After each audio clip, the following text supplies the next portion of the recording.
show you a process of what we call LAB, which is lactic acid bacteria, lactic bacillus serum, many different terms for it, but this is the final process, final stages of it, and I just wanted to show you a little bit of the extraction and the byproduct that you can get from making lab. So lab, we want the liquid that is at the bottom here, which contains the good bacteria, but at the top, from the processes that we did before, you get curds of cheese that you can now make cheese. So I just wanted to show how that looks, and I'll be making cheese from all three of these batches, but I'll just extract the cheese now and show you how you process that cheese. Well, not in the entire video, just the first stages of actually extracting it, but then we'll be talking about a little more about how you process cheese after that point. So stay tuned, I'll show you what's going on. Alright, so I have a mixing bowl, a very large mixing bowl, because I have a large amount of the lard. So I have my large mixing bowl and a strainer, and then basically what I'm going to do is just divide the curds evenly so it's easier to get out of the container. That's pretty much it, because I don't need the curds in my lab formula. So I'm just going to cut them up a bit with my spatula.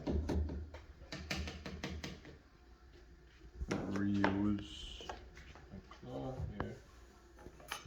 So I just cut this one up into 4.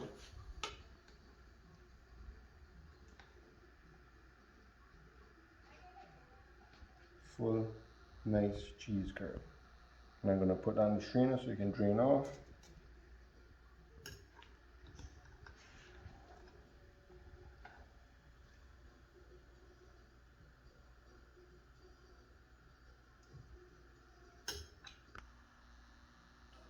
So now I have all my curds extracted. You can see here, nice beautiful curds, and this is all be processed into making 3 different types of cheeses. I'll be posting this video.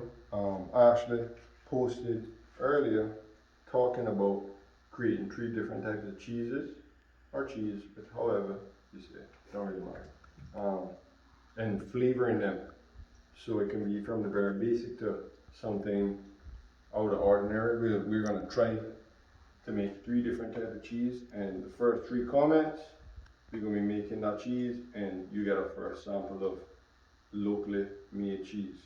So I have the excess of the curds extracted, but now I have to actually extract these a little bit further before I store them away for just the purpose of the lab that I'm looking for. So I have a finer sieve that I'm going to put into the bottles, and then I'll be extracting the excess curds that are still left in the bottles. So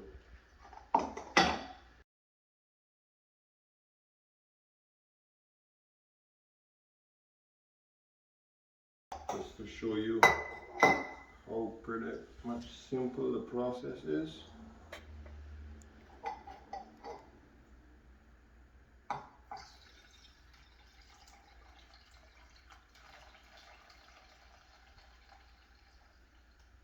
I'm not going to pull it all the way to the top, just because of sometimes you have to transport it, sometimes you have to do different stuff, and it's easier to just handle it this way where it's not full to the brim, because it has to have a breathable lid on top, because it's still very active, still very much alive. So we don't fill it all the way to the top just for spillage basically.